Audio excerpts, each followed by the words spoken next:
la rememoración. Una cosa es el método, vamos a decir, meditativo. En eso consistiría la rememoración o la remembranza de la virtud. Y otra cosa es en sí la virtud. Entonces hay que hacer una distinción de las dos cosas, porque claro, están relacionadas, pero no son lo mismo. Y en esta ocasión me he centrado aún más en el Vimuttimagga como guía para la discusión. Por cierto, esa obra se explaya ampliamente acerca de la virtud y de la rememoración de la virtud. De hecho, tiene un capítulo muy largo exclusivamente en el que trata toda clase de puntos importantes relacionados con la virtud. La define, da sus características, función, etc. Y la ve desde muchos puntos de vista. Entonces es muy interesante. Entonces, inicialmente voy a hablar un poquito de lo que es la virtud y después ya entro de lleno en la remembranza o rememoración de la virtud.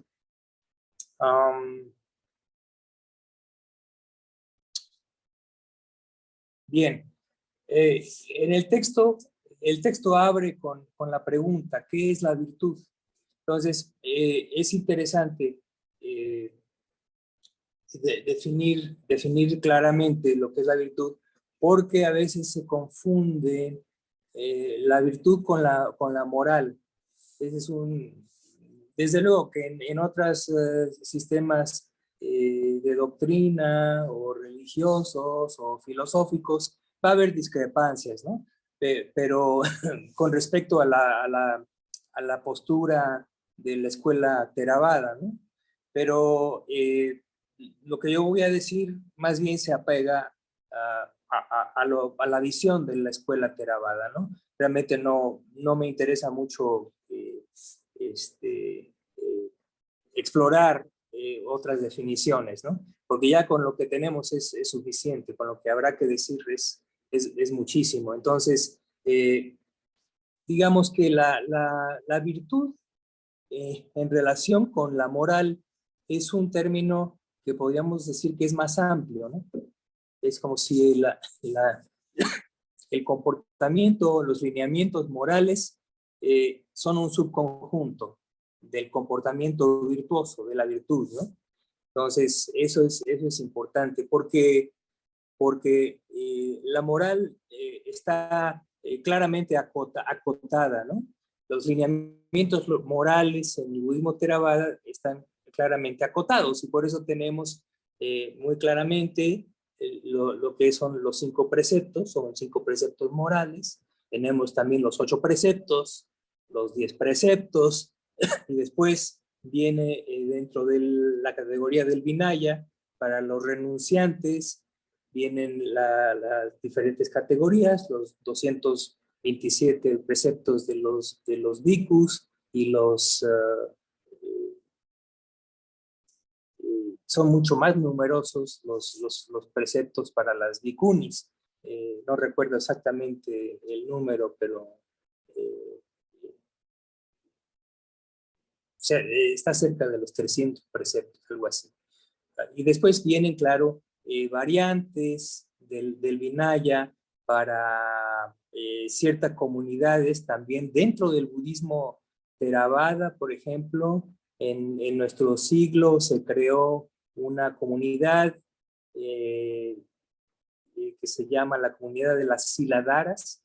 Entonces es una comunidad que sigue un cierto número de preceptos que se adaptó del Vinaya de las bhikkhunis. Entonces también son muy numerosos, pero bueno, no quiero irme por esa línea. En fin, entonces esos lineamientos es una acotación muy precisa del comportamiento de acuerdo con la moral. Ahora, la virtud es mucho más amplia. porque abarca comportamientos que están en línea con eso, pero también abarca infinidad de comportamientos mentales, verbales y físicos que se consideran virtud. Ahora, básicamente la virtud es, podríamos decir, la composición apropiada de la mente, de la palabra y de la acción física. ¿Sí? Así, en forma muy sencilla y muy amplia.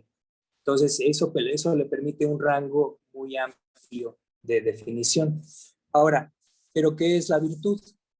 El texto en el Vimuttimagga inicia diciendo que la virtud son tres cosas. Debe verse desde tres puntos de vista. La primera es la llamada virtud volitiva, y esa se dice que es la volición subyacente a aseveraciones como, por ejemplo, no haré ningún mal o me abstendré de transgredir, etcétera.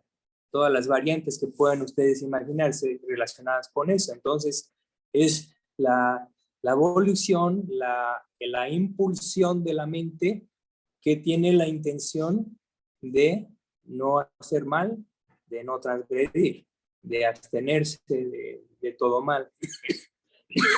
Entonces, ese es el primer aspecto de lo que es la virtud volitiva.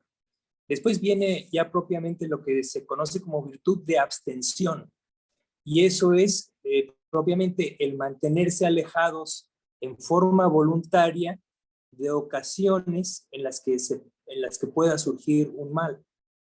¿Sí? Entonces, esa es la virtud de abstención. Después viene la tercera es la virtud de no transgresión, y esa virtud de no transgresión es el corte, es como lo define el texto, es el corte de toda posibilidad de falta, ya sea de palabra o de acción. ¿Sí? Entonces, esa es la virtud de no transgresión. Bien, ahora, ¿qué significa? ¿Qué significa la virtud? Varias cosas. Dice el texto, significa sosiego, es decir, sosiego mental. También significa la excelencia superior, ¿sí? Es decir, es lo que es elevado, lo que está encima de lo común, de lo vulgar, ¿sí? Por otra parte, el texto dice también, es aquello que encabeza, o es también le llaman la cabeza, en el sentido de que es lo que dirige la vía, es la parte que encabeza toda la estructura de la vía de liberación. ¿Sí? Entonces, por eso se le llama también significa aquello que encabeza. Y por otra parte, en la definición del texto dice que significa la paz. Y eso lo vamos a entender en unos momentos. Lo entiende uno en el sentido de que la virtud y la moral budista es algo que podríamos decir, a lo mejor estoy siendo un poquito audaz en esto, pero podríamos decir que tiene un fin utilitario, ¿sí? Y el fin último, este fin último utilitario es precisamente la paz, pero en el sentido más amplio, ¿sí? En el sentido de el logro de la paz de nirvana o de nirvana, ¿sí? Entonces, en ese sentido, y digo que es utilitario porque en otros sistemas, la moral, por ejemplo, o lo que se considera virtuoso, se tiene simplemente por el hecho de que es, ¿cómo podríamos decir? Que es la moral en sí la que justifica su implementación y su existencia. Pero en el budismo Theravada, la moral va más allá en el sentido de que tiene un objetivo. Es una estructura que el Buda no establece porque tenga un valor intrínseco, aunque sí lo tiene, Desde luego que lo tiene, no hay duda de eso, pero en realidad el Buda establece el Vinaya y los preceptos con un fin último, es decir, tiene un propósito ulterior a la mera observación de la moral. Ese propósito ulterior es el logro de la liberación o la paz, ¿sí? Como lo dice aquí el texto. Entonces, en ese sentido, tiene un utilitarianismo, pero no de tipo mundano, es un utilitarianismo de tipo supramundano, ¿sí? Entonces, es muy interesante. Entonces, la virtud, la moral en el budismo, por lo menos en el Theravada, es algo que se ha establecido con un propósito, con un propósito. Y el propósito no es meramente eh, seguirlo por sus propias virtudes o por sí mismo, ¿no? Sino que hay algo mucho más grande detrás de la virtud y la moral. Y después dice, posteriormente el texto continúa diciendo en cuanto a su significado, y ya lo mencionó, ya lo mencioné, que es la compostura apropiada de la mente, la palabra y la acción física. Entonces, en el sentido más general. Ahora, muy interesante también en el Vimuttimagga, menciona que de acuerdo con el Abhidharma, la virtud la define como la destrucción de los 5 impedimentos. La virtud es la destrucción de los 5 impedimentos. Entonces, es interesante porque si, en cierto sentido podemos decir que la mente ordinaria, en un sentido estricto, no es virtuosa. No es virtuosa la mente ordinaria.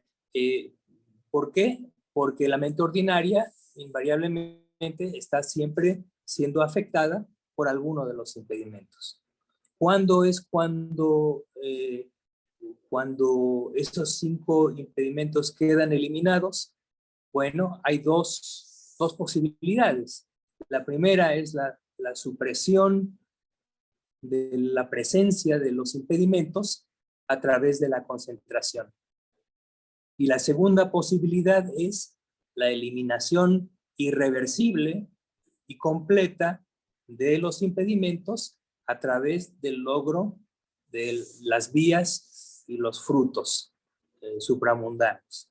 Entonces, en ese sentido, podríamos decir que habría 2 tipos de virtud. Una virtud que se logra a través de las llanas y de la concentración de acceso propiamente, y la otra que se logra cuando se logran las vías y los frutos. Entonces, es muy interesante porque en este sentido, para nosotros, ya seamos laicos o monásticos, es digamos que es es una gran exigencia cuando se nos incita a que practiquemos la virtud, en este sentido, en el sentido en el que lo menciona el Abhidharma, pues es una aspiración muy difícil, es una aspiración muy alta, ¿no?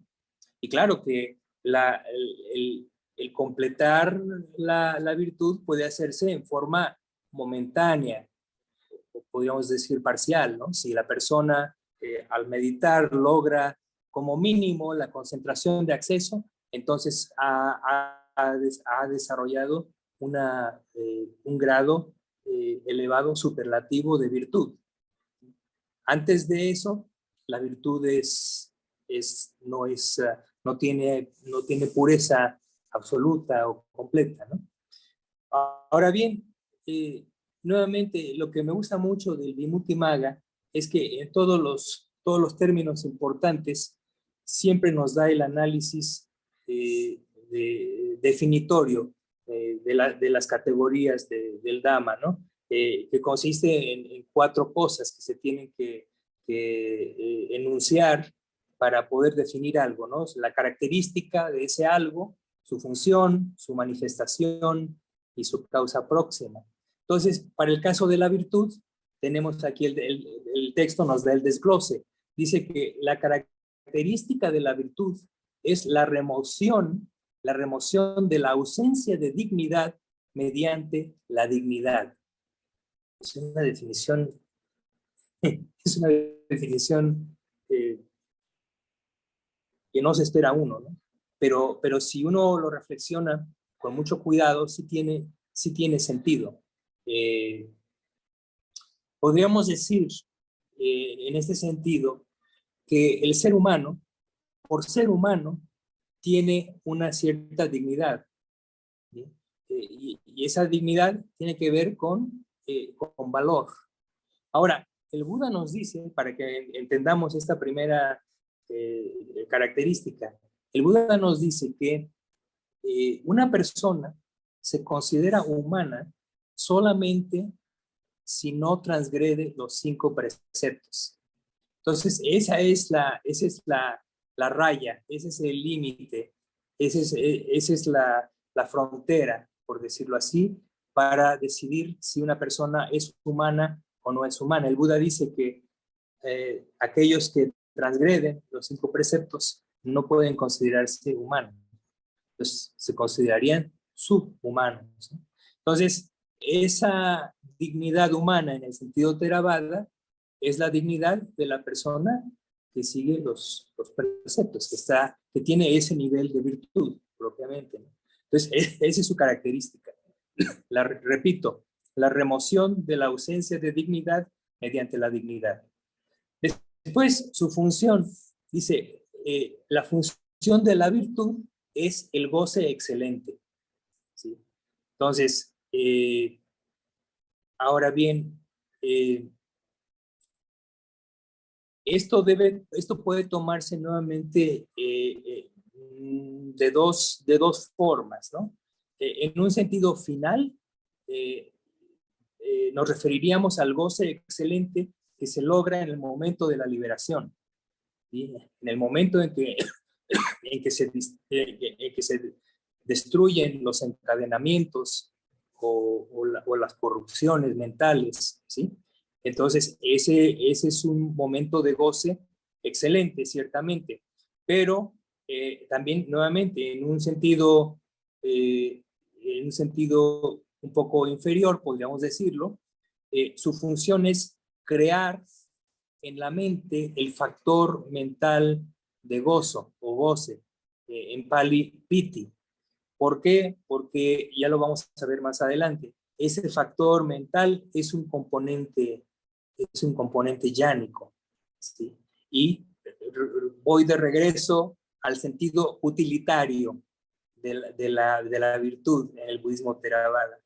Entonces, en el sentido de que la virtud va a ser utilizada con el fin de generar en la mente ese goce excelente, que es componente yánico. Ahora, el gozo en la concentración de acceso y en la primera llana y en la segunda siempre va acompañado de la felicidad, del factor felicidad, son factores diferentes. Entonces, en ese sentido, si la función es generar goce excelente, podríamos decir, por añadidura, es el generar también el factor de sukha en Pali, o felicidad, que es también factor yánico. Entonces, nuevamente aquí se ve claramente, otra vez, repito, el aspecto práctico, el aspecto de un propósito ulterior para desarrollar la virtud y la moral. Luego dice, ¿cómo se manifiesta la virtud? La virtud se manifiesta como la ausencia de arrepentimiento. La ausencia de arrepentimiento es cómo se manifiesta el comportamiento virtuoso. Y nuevamente, esta ausencia de arrepentimiento es un aspecto de compostura de la mente que es un factor causal, como lo vamos a ver más adelante, un factor causal que es un escalón que nos permite ir más allá, más adelante en el desarrollo de la concentración, ¿sí? Entonces, por eso también es muy importante. Y finalmente dice, ¿cuál es la causa próxima de la virtud? Y dice, los 3 tipos de acción meritoria. El texto solamente menciona los 3 tipos de acción meritoria.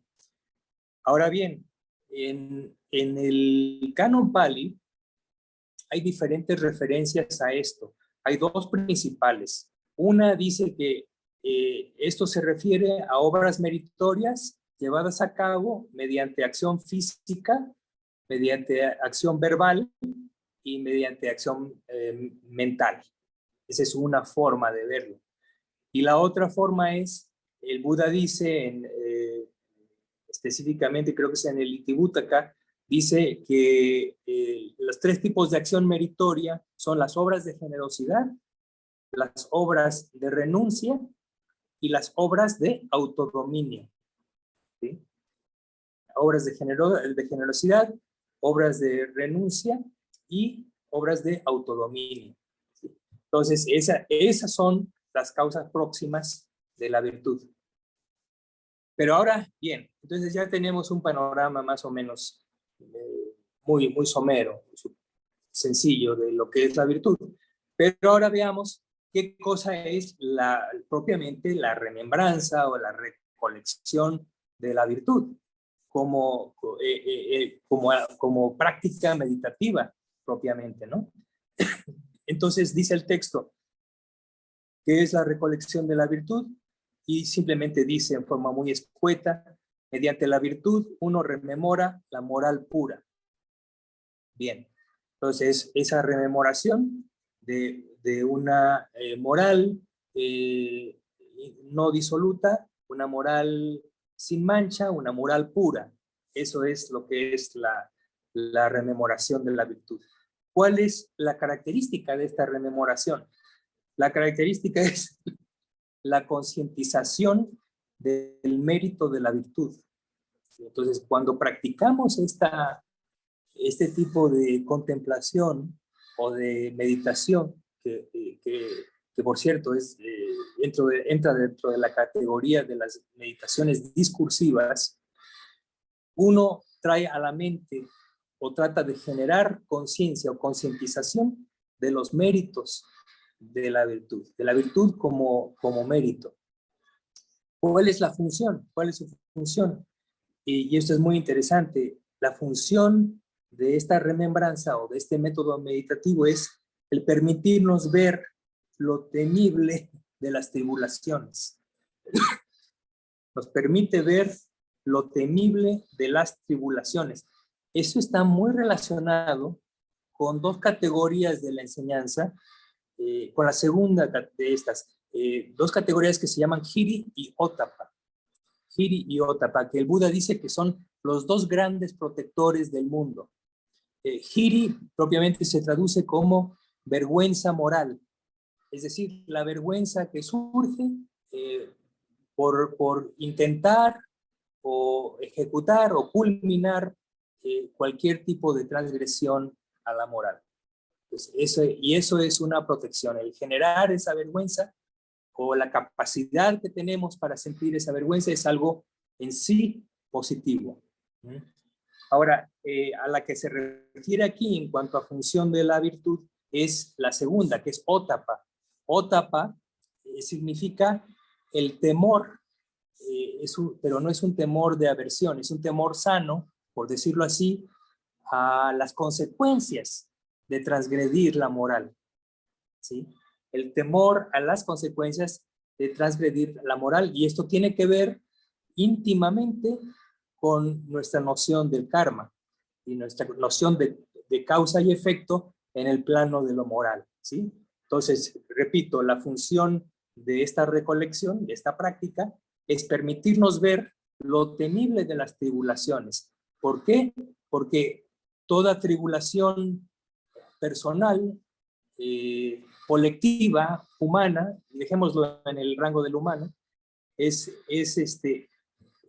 algo terrible. Y esa tribulación es un resultado.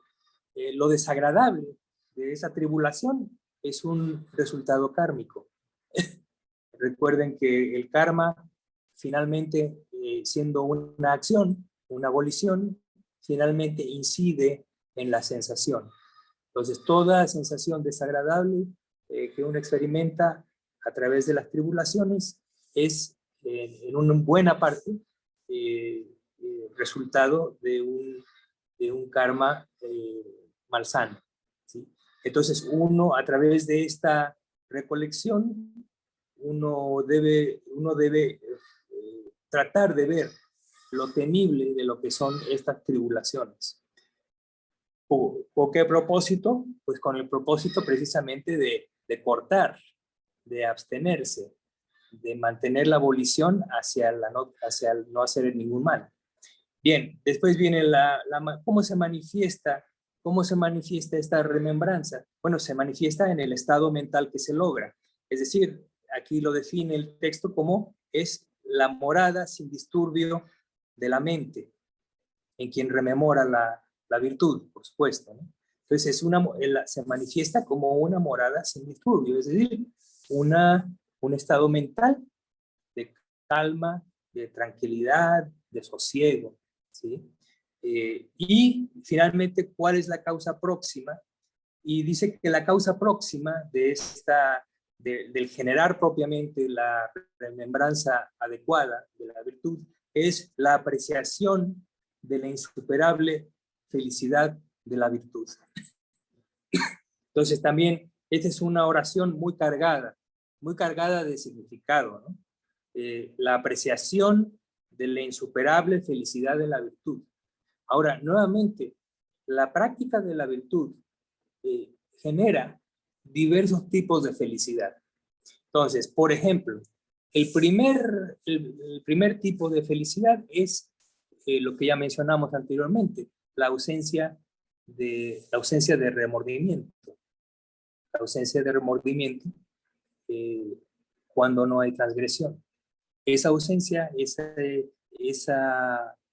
una especie de liberación mundana, ¿sí? Por no transgredir. Otro tipo de felicidad relacionada con la virtud es lo que ya mencioné anteriormente, el gozo. El gozo que también se genera como consecuencia de esa satisfacción de la no transgresión. Esa satisfacción de la ausencia de remordimiento da lugar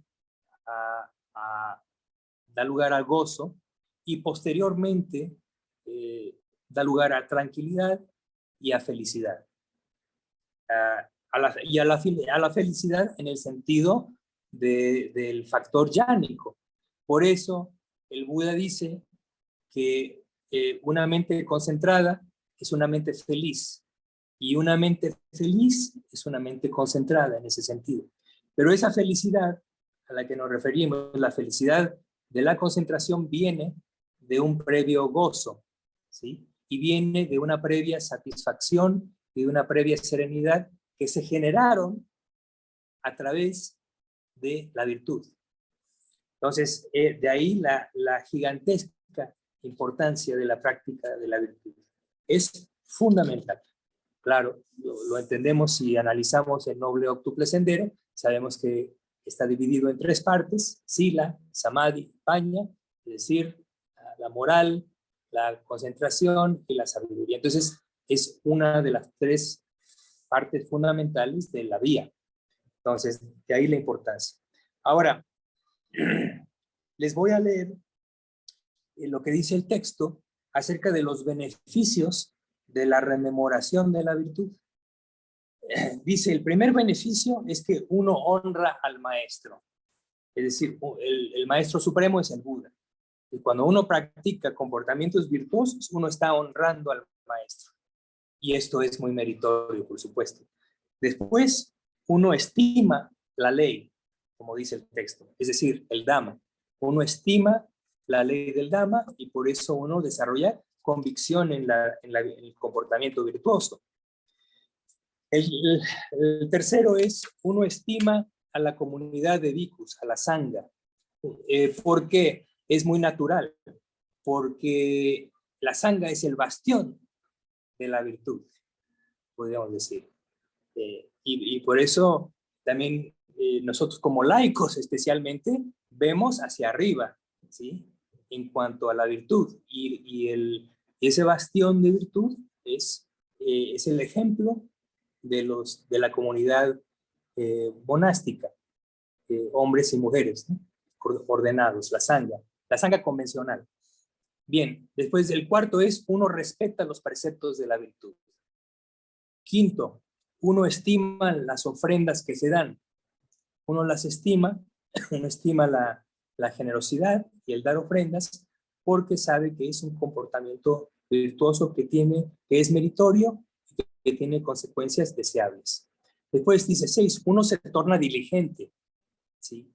Cuando uno practica la rememoración de la virtud, uno entonces se torna diligente, uno pone atención precisamente a pulir la propia moral, y entonces uno se activa. Hay una volición, una voluntad de energizarse y tomar en nuestras manos el moldear nuestra propia virtud. Uno se torna diligente entonces. Y después dice, uno ve el peligro y se atemoriza de la más mínima falta.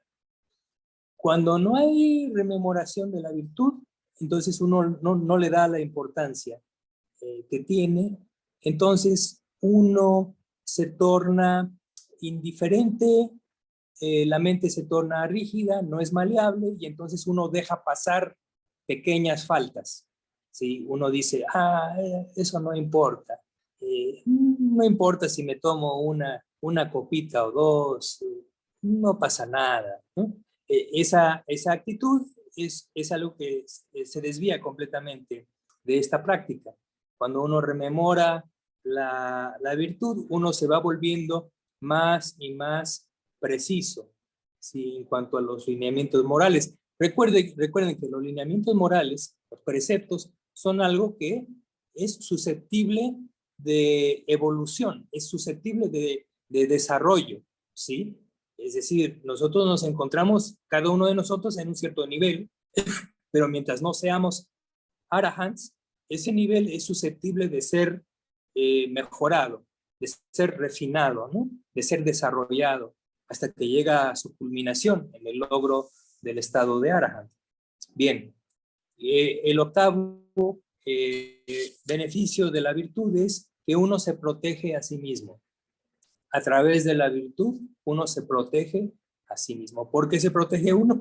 Porque uno entonces, al establecerse en la virtud, queda lejos de las tribulaciones. Es una meditación, podríamos decir coloquialmente, una meditación protectora, junto con otras, ¿no? Pero típicamente es una meditación protectora. Y el punto número 9, la ventaja número 9, es que uno protege a otros. Así como la virtud nos protege, nuestra propia virtud nos protege, también nuestra propia virtud protege a los demás, ¿sí? Bien, el décimo es, uno no teme a este mundo. La persona que es altamente virtuosa no se atemoriza de los sucesos, de las cosas que suceden en este mundo. Y 11, uno no teme al otro mundo. No hay temor con respecto a lo que pueda suceder en el otro mundo. Y finalmente dice que simplemente uno goza de los muchos beneficios derivados de la observancia de todos los preceptos. Entonces, también esa es una gran reflexión. Como parte de esta misma recolección o meditación, es muy útil uno generar una reflexión profunda de los beneficios derivados de observar cada precepto. Por ejemplo, ustedes pueden centrarse en un precepto, digamos el precepto de abstenerse de tomar intoxicantes, ingerir intoxicantes que causen negligencia mental, ¿no? Nos referimos a alcohol y drogas, ¿no? Uno puede entonces, en esta recolección, esta rememoración, analizar detalladamente y con cuidado cuáles son los muchos beneficios de no ingerir intoxicantes, ¿no? Pero que inclusive son tantos los beneficios que da para una sesión completa de meditación, analizar solamente este precepto. Entonces, esa es una de las formas también, una de las variantes en que uno puede practicar esta rememoración. Bien, entonces son estos 12 beneficios que indica el texto de la rememoración de la virtud. No sé si recuerden, a lo mejor algunos de ustedes lo saben o lo recuerdan, que el Buda también establece que, por ejemplo, la práctica del amor benevolente como método meditativo tiene 11 beneficios. 11 beneficios de la práctica del amor benevolente. Aquí específicamente se indican 12 beneficios de la remembranza de la virtud. Es muy interesante. Y ahora finalmente, ya para concluir, vámonos, como la vez pasada, vámonos ahora al procedimiento. ¿Qué hay que hacer? ¿Cómo se le hace? ¿No? Entonces, aunque claro, mucho de lo que ya dije nos da mucho la pauta de cómo se hace esta meditación. Pero el texto dice específicamente, dice, el meditador va a un lugar solitario y mantiene su mente imperturbable.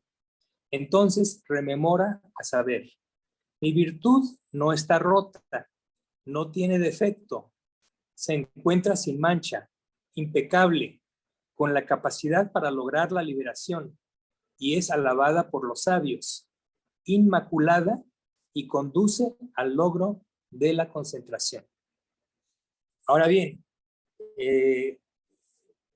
esta forma de proceder nos da la idea de que, bueno, pero eso es solamente una persona que ya está santificada, que ya es un noble, una cosa así. Pero no debe entenderse de esta forma, ¿sí? ¿Por qué? Porque digamos que el comportamiento virtuoso puede establecerse en un momento dado, ¿sí? Entonces, por ejemplo, vamos a decir, un ejemplo, cuando se celebra el Upósata, que es la ceremonia de la luna llena y la luna nueva cada 15 días, en los países de Theravada, en los monasterios, generalmente se practican los 8 preceptos durante esas ocasiones. Entonces, desde que amanece hasta que anochece, tanto los laicos van al monasterio y practican los 8 preceptos. E inclusive toman los 8 preceptos de un monje, si generalmente es el abad del monasterio. Entonces, probablemente esas personas que van al monasterio, desde luego que no tienen una virtud inmaculada. Son gente común y corriente, como nosotros. Entonces, ¿pero qué es lo que sucede? De acuerdo con la tradición, durante esas temporadas de Upósata, y podemos también incluir las temporadas de retiro, uno se establece, digamos, toma los 8 preceptos y se establecen los 8 preceptos. En el momento en que surge la abolición y se completa esa abolición al tomar esos 8 preceptos, uno queda establecido en los 8 preceptos. Y si a partir de ese momento en que se toman los 8 preceptos no hay transgresión, entonces uno puede con toda confianza decir o repetir las palabras que repito, ¿no? Mi virtud no está rota, no tiene defecto, se encuentra sin mancha, impecable, con la capacidad para lograr la liberación y es alabada por los sabios, inmaculada y conducente al logro de la concentración. Entonces, en ese sentido, uno puede seguir este procedimiento, efectivamente, ¿no? Uno hace una determinación, puede ser inclusive de seguir los 5 preceptos en forma impecable durante un cierto periodo de tiempo. Y uno hace el esfuerzo por seguir esos preceptos, y mientras ese esfuerzo sea efectivo, entonces uno puede reclamar que propiamente esa virtud no ha sido rota. Y la consecuencia es que es conducente al logro de la concentración. Y por eso en los días de Upósata, los laicos, digamos, en los países del sudeste asiático, donde hay budismo o Theravada, aprovechan precisamente para tratar de lograr una buena meditación, ¿sí? Porque tienen esa base de virtud. Entonces hay que entenderlo de esa forma, ¿no? No pensar que es algo que está fuera de nuestro alcance, de ninguna forma, ¿no? Bien, y después el texto más adelante continúa indicando la forma en la que uno debe reflexionar. Dice, la virtud es el éxtasis de la separación con respecto a las tribulaciones. El éxtasis de la separación con respecto a las tribulaciones. La casta de los que están establecidos en ella es digna de honor. Es digna de honor. No está hablando específicamente de nobleza en el sentido de iluminación, sino simplemente de una persona que como mínimo cumple con precisamente con haberse establecido en virtud. Y después dice, la otra reflexión es que el tesoro de la virtud es seguro, ¿sí? A diferencia de los tesoros materiales, el tesoro de la virtud es inexpugnable. Nadie nos lo puede quitar. Entonces también esa es una reflexión. Ese pensamiento da lugar a mucho gozo, a una satisfacción, a una seguridad en sí mismo. Ese es uno de los muchos efectos secundarios del comportamiento virtuoso, ¿no? Una de las cuestiones que, sobre todo en la era moderna, la persona que tiene verdaderamente un comportamiento virtuoso, se dice que es una persona que tiene, en términos psicológicos modernos, es una persona que tiene autoestima. Y generalmente lo que llamamos en términos modernos carencia de autoestima, muchas veces tiene que ver con comportamientos que no son enteramente virtuosos y consecuentemente se genera esa carencia de autoestima, que es una situación psicológica desfavorable. Bueno, la reflexión continúa diciendo que los beneficios han sido ya enseñados. Es decir, ya mencionaron los 12 beneficios de establecerse en la virtud. Entonces, si uno, para enriquecer nuestra propia práctica, sería bueno memorizar estos 12 beneficios. A medida que uno los va recolectando, uno los va remembrando, uno entonces toma concientización de estos beneficios, y eso es en sí parte es una de las formas de práctica de este tipo de meditación. Después concluye el texto, dice, debido a esta recolección y la confianza derivada en su mente, es decir, en la mente del meditador, su mente no es perturbada. Con mente no perturbada es capaz de destruir los impedimentos. Entonces provoca el surgimiento de los factores yánicos y logra la concentración de acceso. Entonces, esto nos indica también otra característica de este tipo de meditación, y es que este tipo de meditación nos permite lograr la concentración de acceso, no más allá. Ese es el límite, ¿sí?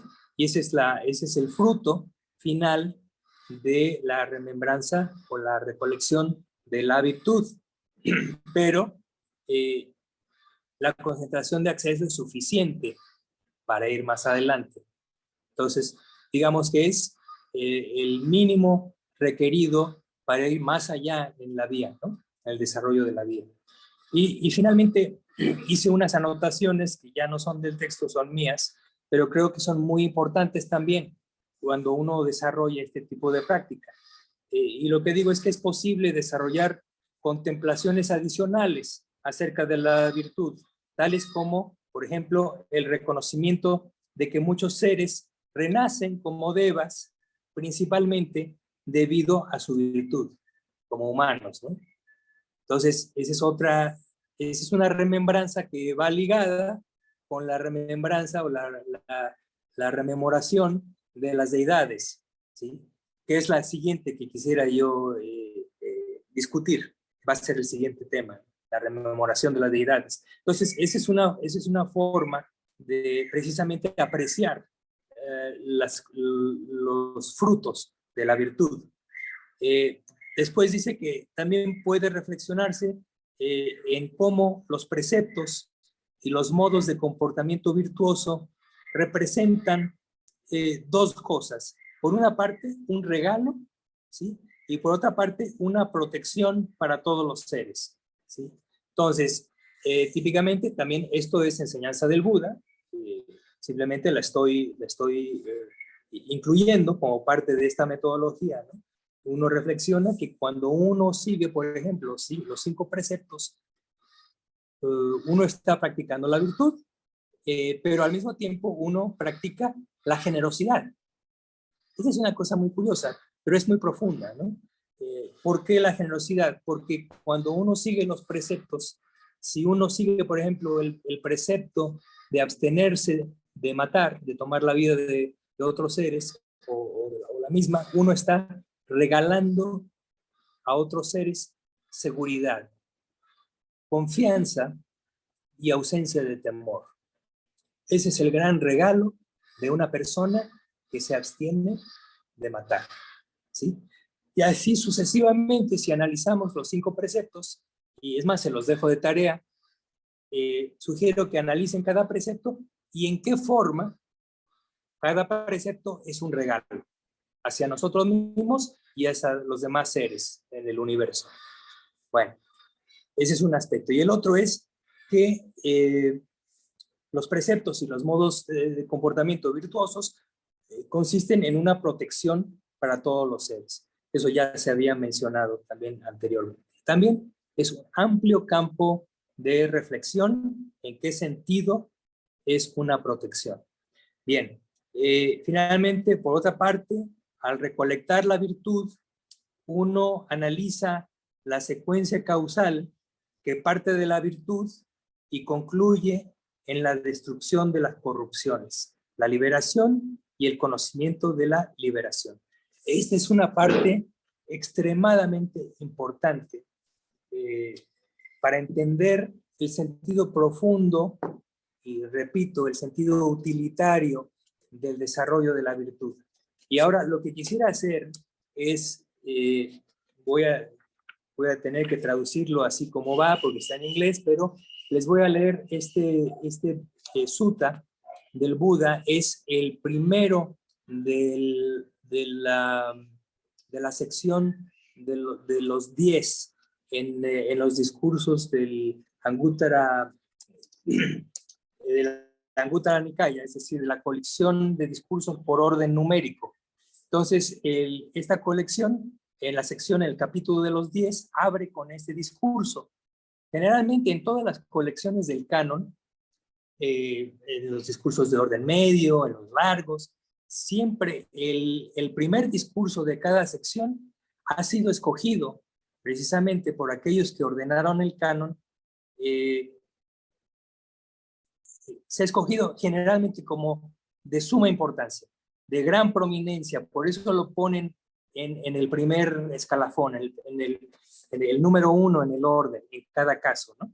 Entonces, pero en el caso del Anguttara Nikaya, en el capítulo de los 10, este es el primer discurso, y esto nos indica ya que es algo increíblemente importante y fundamental. Y se llama los beneficios de la virtud. Voy a omitir la introducción para ir de lleno al punto importante. Dice, Ananda le pregunta al Buda, Señor, ¿cuál es el beneficio de las formas virtuosas de comportamiento y cuál es su recompensa? Dice, la ausencia de remordimiento, Ananda, es el beneficio y la recompensa de las formas virtuosas de comportamiento. Ya lo mencionamos. ¿Y cuál, Señor, es el beneficio de la ausencia de remordimiento? Dice, la satisfacción.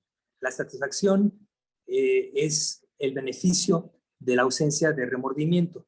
Y, Señor, ¿cuál es el beneficio de esa satisfacción? El gozo. Ya lo mencionamos como factor yánico. ¿Y cuál, Señor, es el beneficio del gozo? El Buda contesta, la felicidad. perdón, la serenidad. Y Ananda pregunta, ¿y cuál es el beneficio, Señor, de la serenidad? Le contesta, la felicidad. Y continúa Ananda con su cuestionamiento. ¿Y cuál, Señor, es el beneficio y recompensa de la felicidad? Y el Buda le contesta, la concentración de la mente. Continúa, ¿y cuál es el beneficio y recompensa de la concentración de la mente? El conocimiento de las cosas tal como son.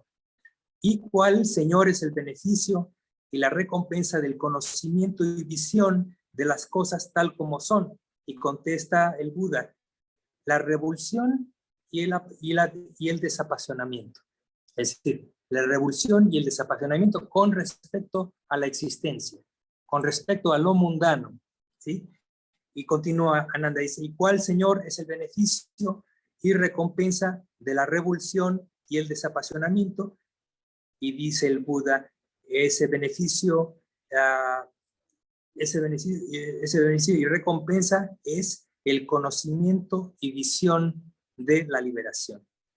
Así dice Ananda, las formas virtuosas de comportamiento tienen a la ausencia de remordimiento como su beneficio y recompensa, y concluyen con lo más alto, ¿sí? Con el conocimiento y logro de la liberación, propiamente, ¿no? La iluminación. Entonces, esa es la gran importancia de la virtud, precisamente. Es el primer paso. Es el paso que no se puede omitir, pero es un paso que es una causa eficiente, sine qua non, sin la cual es imposible el logro de la liberación. ¿Por qué? Porque es parte de una secuencia causal fija, inamovible. Es una de las leyes supremas del Dhamma, ¿no? Entonces, de ahí la gran importancia y razón por la cual yo los exhorto a que se acerquen a este tipo de meditación, de práctica. Y nuevamente repito, no es necesario ya tener una gran virtud. Puede uno inclusive encontrarse en una situación en la que uno todavía rompe preceptos, ¿verdad? Eso es posible. Y creo que alguna vez yo les mencioné, y creo que ya se los he mencionado, un símil que nos enseñó el venerable Gunaratan.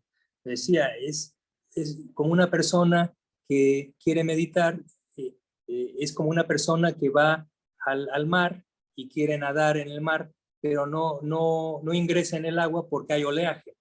Y entonces se queda parado al borde de la orilla, y permanece horas y horas ahí parado hasta que llega una persona y le pregunta, bueno, ¿qué estás haciendo? Y le contesta, estoy esperando a que cese el oleaje para que pueda yo nadar. Pero el hecho es que el oleaje nunca cesa. Entonces, hay que aventarse al mar, hay que aventarse a nadar, aunque haya oleaje. Entonces, el símil es este, ¿no? De que uno practica la rememoración de la virtud, aunque uno no tenga una virtud intachable, ¿no? Es posible. Y ya les dije en qué sentido sí es posible, ¿no? Uno establece pautas, establece límites temporales para la práctica, y entonces uno con toda confianza puede hacer esta práctica, ¿sí? Bien, ya nos quedan 5 minutos solamente, no sé si hay alguna pregunta. Ya saben que pueden hacer sus preguntas también por correo electrónico, ¿eh? Entonces ya con más calma se contestan también. Gracias, Miguel. Sí, yo iba precisamente a mencionar eso porque tengo de las últimas 3 charlas que me han parecido excelentísimas, ¿no? Y fundamentales. Tengo una cantidad de preguntas que te las voy a enviar por correo para después compartirlas. Y bueno, Sí, por favor. y después lo recuerdan. Pero no sé si algún compañero quiere hacer alguna pregunta. A ver, Celia. A ver. Hola, hola, ¿qué tal, Miguel y todos? ¿Qué tal, Celia?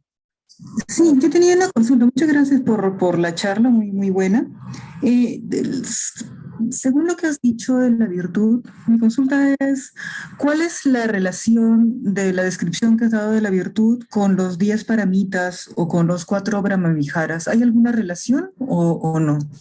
Sí, sí, desde luego que hay una relación. Las paramitas son las cualidades espirituales. Podemos clasificarlas como cualidades espirituales, ¿no? Dentro de esas cualidades espirituales, esas paramitas se encuentra precisamente la virtud, el comportamiento moral, junto con la generosidad, con la meditación, el amor benevolente, la determinación, etcétera, etcétera, ¿no? Entonces, en ese sentido, la relación es directa. La virtud es una de esas cualidades espirituales. Ahora, la Brahma Vihara, por definición, cuando uno logra una de las Brahma Viharas, uno logra entrar en ese estado, es decir, el estado de amor benevolente, el estado de compasión, el estado de goce altruista, el estado de ecuanimidad, por definición uno completa, digamos, se establece, no completa, sino que se establece en la virtud. ¿Por qué? Porque cuando uno logra cualquiera de estas Brahma Viharas, uno lo logra con concentración de acceso o en alguna llana. Entonces, ya vimos que la definición de la Vidharma era precisamente la destrucción de los impedimentos. Entonces, por definición, esos impedimentos quedan destruidos cuando uno tiene concentración de acceso o alguna de las llanas. Y uno al practicar correctamente las Brahma Viharas, uno está o en concentración de acceso o en llana. Entonces, por definición, está uno establecido en la virtud. Entonces, esa sería la relación entre la virtud y las Brahma Viharas. Dicho de otra forma, la práctica de las Brahma Viharas es uno de los modos de comportamiento virtuoso.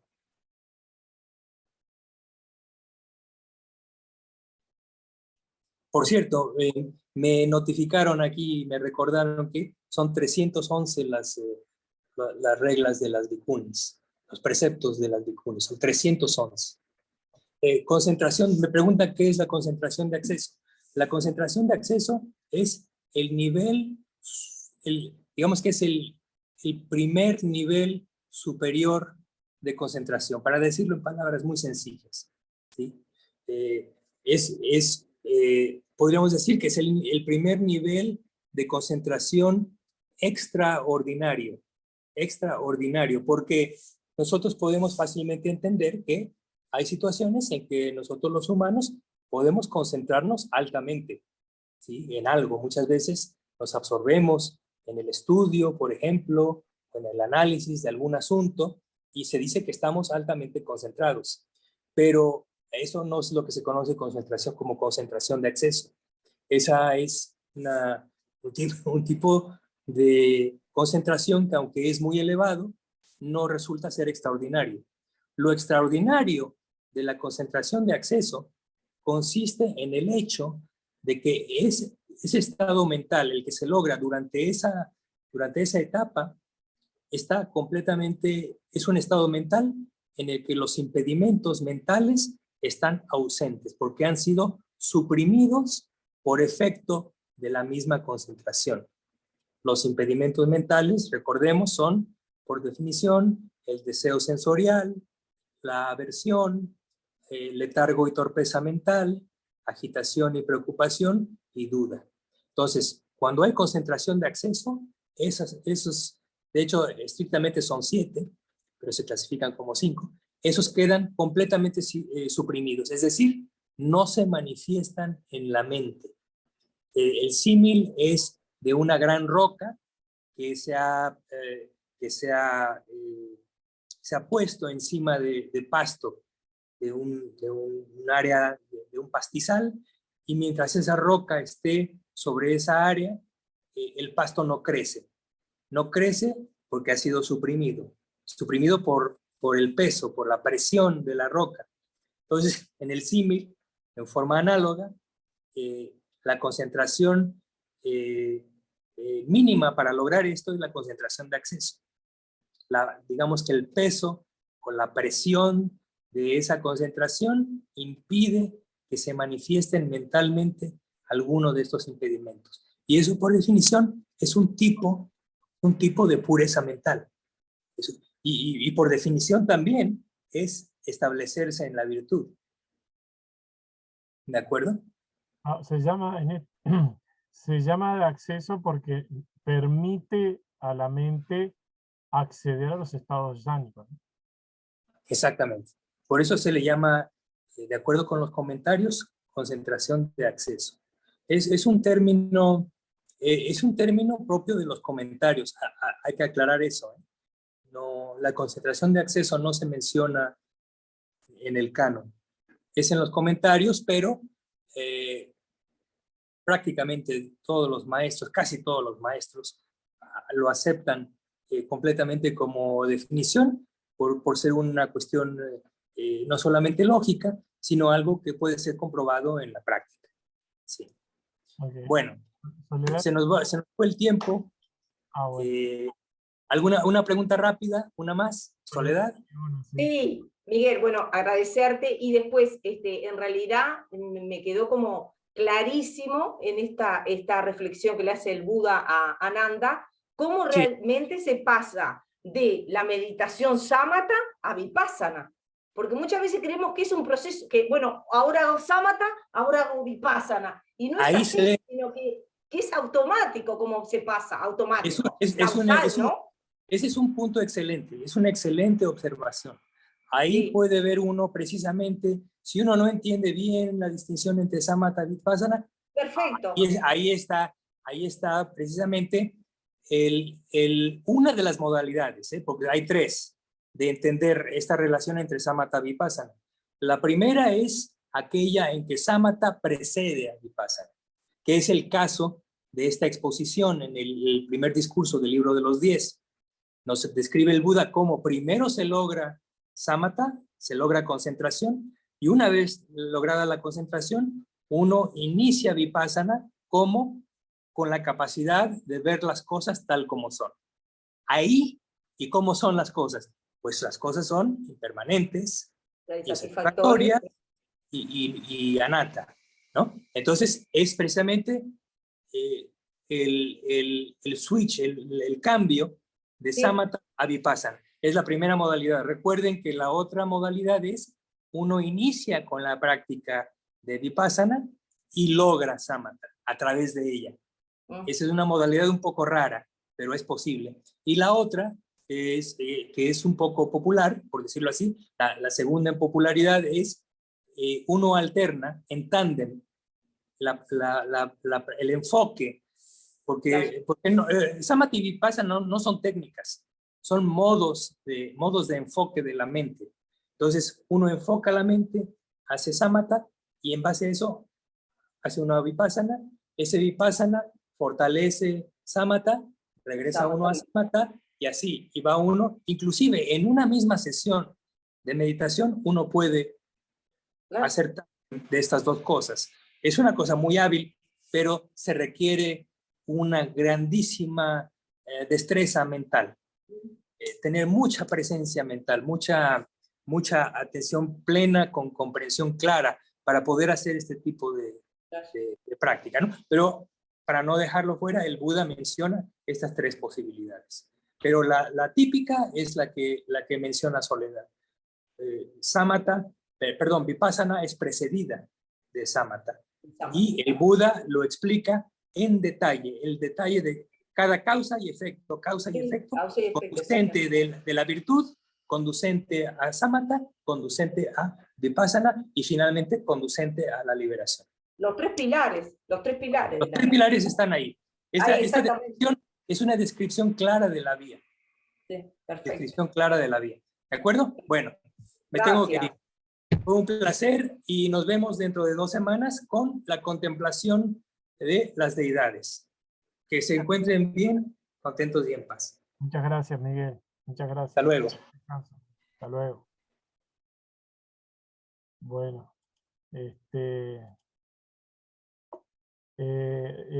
Recuerden, de nuevo les voy a recordar que podemos hacer un listado de preguntas que nos puedan surgir una vez que volvamos a aquellos interesados a escuchar todo esto en los videos que subimos, y lo podemos enviar a Miguel por correo para que él lo conteste, que siempre lo hace, sin falta, y nosotros aclarar algunas cosas que nos hayan quedado por ahí en el área. A mí ya hace 3 charlas que me quedan cosas que no he todavía anotado, pero son cosas muy importantes de lo que va soltando, ¿no? Es todo muy profundo, muy interesante, muy rico todo. Muchas gracias. Muchas gracias a todos. Nos vemos el próximo miércoles. Gracias, buenas noches. Descansen. Gracias.